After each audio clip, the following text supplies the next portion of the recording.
Near the podium, the floating orb shifted to yellow. The alien in charge, whom I'll forever call Squeaky, interrupted for the 99th time. Inadequate. Take your art and leave. Leave now. It had always been the same for those before me. They'd step up, speak about some merit of our species or planet, mention our great potential, whatever, and the blue orb would eventually turn yellow. Then came the harsh dismissal. Creative types lasted the shortest, soft scientists didn't fare much better, and hard scientists hung in a little longer. The DARPA folks stayed at the podium the longest. And me? I write science fiction, for crying out loud. I was pretty sure I'd ended up here by mistake, maybe because I share a name with some physicist. There was no way they'd let me speak long enough to read one of my stories or pitch a new idea. None of the arguments based on arts or sciences had worked. There was no chance I'd influence them. Rubbing my neck where the girl behind me had pressed her zap stick, a weak taser comparable to licking a 9-volt battery, I stood, turned, and gave her a confused look. Smiling my best, I noticed her flinch and glance nervously at the stick. Oh, for crying out loud, is that all channeling a confidence I didn't have? I walked straight to the tiny desk where we, the meek defenders of Earth, were supposed to grovel. Instead, I bypassed it entirely, grinning as I imagined their worlds burning. Baring every tooth, I strolled from the left edge of the semicircular table, past each of the 37 judges seated before me. They all flinched. Reaching the last judge, I blew a kiss, turned back to the podium, kicked the lectern over, and perched on it. The guards scrambled to catch up, taking positions on either side of me, their zap sticks humming as they charged to what I assumed was the next level, maybe equivalent to 2 9-volt batteries. Grinning like a lunatic, I beamed at them and said, "Go on. Destroy my planet." The orb hadn't turned yellow yet. Maybe I was doing something right. Squeaky was the first to recover, glaring alternately at the orb and me before starting, for the 100th time, "Tell this council why your planet deserves to be spared." "Shut it, Squeaky." "It doesn't." "Destroy it," I replied, pausing to lick my teeth for dramatic effect.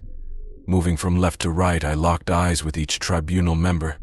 "Destroy Earth, and your worlds will follow," I continued. One of the judges, a flat-headed blue alien who looked like he belonged in a children's book, seemed to panic. Many of them looked wide-eyed, some pale, and others began chattering nervously. "You've met humans before." "That's why you're here," I said. "It's not about our art, potential, or any of that nonsense. This trial is a facade to gauge our threat level. You encountered a few humans before, didn't you? And they scared you." "What happened?" I pressed. "Someone took a few off planet, thinking we'd make great pets or slaves, and they escaped on the other side of Squeaky." A Roswell gray alien visibly gulped. "Ah, so that's it," I said. "And they didn't understand your tech, so they used it in ways you never expected. Didn't they?" Gray Boy shuddered as Squeaky attempted to regain control of the situation. Ignoring him, I pointed to the judge I'd blown a kiss to earlier. "You. What's your name?" "Irrecord," he stammered, clearly frightened at being singled out. "Ever feel an uncontrollable urge to destroy your own universe?" I asked. "No," he replied hastily. "Yeah, me neither," I said. "But destroying Earth could collapse a significant portion of this galaxy, maybe the universe." Squeaky slammed something on the table in front of him, though I wasn't sure what it was. It reminded me vaguely of a gavel. "You humans lack the technology for such destruction," he barked. "That's adorable," I shot back.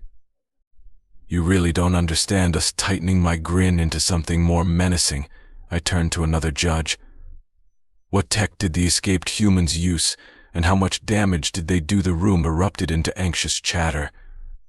Squeaky struggled to bring order, pounding his gavel harder.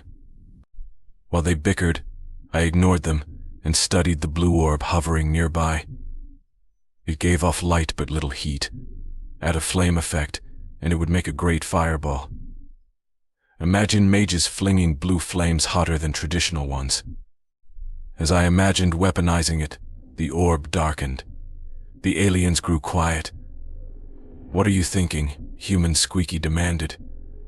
"Oh, just hugs and kisses," I lied. "No, tell the truth," he snapped. "So much for resting my cheeks," I resumed my widest grin. "Let me tell you a story," I said. There were once 37 species debating genocide. They were terrified of their target after encountering a few individuals and couldn't figure out how many more existed off-world. So they decided destroying the homeworld was their best option to stop the spread. I paused. How am I doing so far? The orb's glow lightened as the aliens exchanged glances. Interpreting alien expressions was tricky, but shifts in coloration spoke volumes. Slack jaws, wide eyes, those sorts of reactions seemed to offer a universal, or at least common, way of gauging responses. Not far off, it seems. I continued, "You head to planets to assess whether the inhabitants have any means of fighting back, something your previous surveys might have overlooked." Swallowing hard and darting eyes. "Good signs. Buggy's companions, among others, have been taking people off this world for ages. Sometimes those specimens escape, find others, and form social groups." My gray, bug-eyed friend frantically whispered to Squeaky, "They never disclosed how many humans were taken, did they? Do any of you know?" I paused briefly, scanning the room. "No, didn't think so. And what Buggy over there is telling Squeaky now is that we reproduce like wildfire. His buddies haven't got the faintest idea how many of us are out there." As the crowd erupted into chaos, shouting over one another, Squeaky signaled the guards behind me. The buzzing of zap sticks grew louder. I rolled backward over the overturned lectern, landing on my feet. Grabbing the surprised guards' hands, I imagined crushing them in my grip and forcing their zap sticks against each other. Both would go down hard. Kidding. No, if I were one of my characters, that's how it would have gone. But me? I'm a little soft around the edges, lacking in agility and not exactly an acrobat. I simply turned around, smiled, showing as many teeth as possible. They flinched, glancing at each other for reassurance. "May I borrow that?" I asked the closer guard. He stepped sideways, opposite his partner, but I snatched the stick from his hand. He let go, trying to back away, but a quick flick of my wrist sent him down hard. His partner followed a second later. The room quieted instantly. Pulling the second zap stick from the unconscious guard, I walked them to the long table and tossed them across its surface. The aliens scattered from the skidding sticks. Seizing the moment, I resumed, "There's something neither of them has mentioned: guerrilla warfare. Our species has mastered it time and again. Small groups with no supply lines to compromise take the weapons of their oppressors and turn them back on their creators. It's already started, in small ways. A handful of escapees out of the thousands Buggy's friends take each year got away. Understandably upset, they regrouped, evaluated their options, and started finding ways to survive. Some even searched for a way back home. Most of them. A few. They might be enjoying themselves out there. Those, by the way, are the ones you should worry about. As for me," I continued, "I'm having fun right here. Because none of you understand what humans are capable of." I stepped closer to the glowing orb until it hovered right next to me. "This thing, what does it do?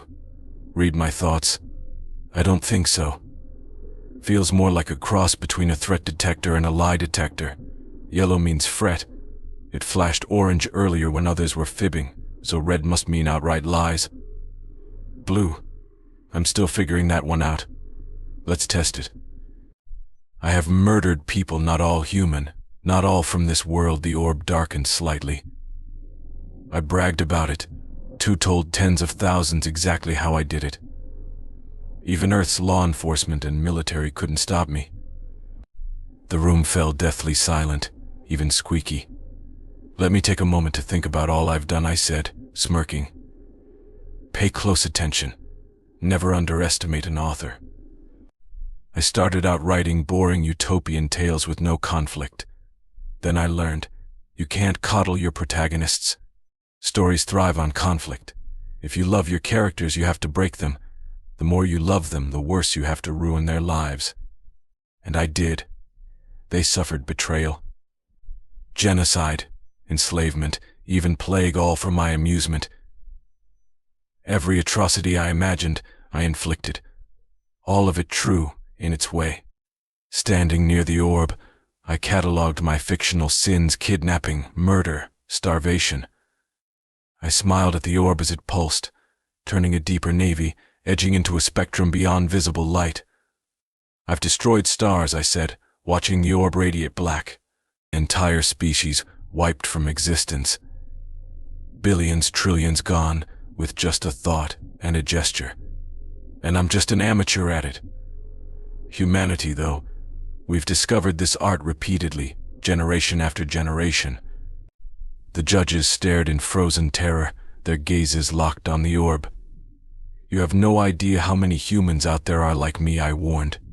Destroy Earth if you dare, but make no mistake, there will be survivors. Hit the planet with the 3 largest asteroids in this system, and we'll rebuild. Crash our moon into Earth, and eventually we'll recover. But here's the catch. Doing so will extinguish the hope of our brothers and sisters among the stars. Right now, hope is the only thing stopping them from annihilating you. Committees keep records. The greater the atrocity, the more thoroughly it's documented. At some point, someone will take credit for destroying humanity. But they won't know how many of us are still out there. That misplaced confidence will be their downfall and yours, because the remaining humans will find out. They'll learn of every species here today and every world where your people live. Then, they'll do what humans do best. If you want to eliminate us, you'll need to destroy every last one of us all at once. No army, no disease will accomplish that. I paused. So here you sit, not to decide Earth's fate, but to determine whether any of your species will be allowed to survive. I caressed the orb. I strongly suggest you make Earth's protection and the return of our stolen people your top priorities.